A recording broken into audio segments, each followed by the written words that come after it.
Good morning বন্ধুগণ। তো বন্ধুরা, এখন তো বাজে সকাল 5টা। তো আমি আজকে আইছি আইজলের ফাল্কন। তো এটা আইজল থেকে একটু দূরে আছে। তো এটা হচ্ছে ভোরবেলার দৃশ্য, তোমরা দেখায়। আর তো এই হইল গিয়া তোমার আইজলের মেডিকেল কলেজ। যেরকম আমরা শিলচরে এসএমসি আছে, তো এখানে এটাও জেডএমসি শর্ট ফর্মে এটা কোয়া হয়।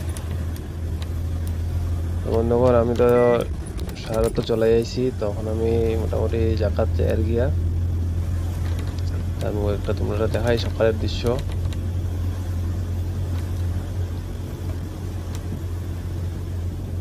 তো তোমরা উঠো, উঠিয়া সবাই মনে মনে যাও।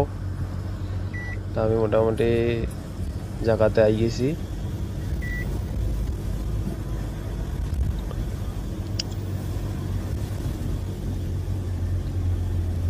তো ওই আমরা বুড়াদার গাড়ি দেখা যায়। তা আমি এখন বুড়াদার গাড়ির পিছনে গিয়ে পার্কিং করুম, পার্কিং করে ঘুমাই যাবো। ঠিক আছে বন্ধুরা, টাটা, সবাই ভালো থাকো।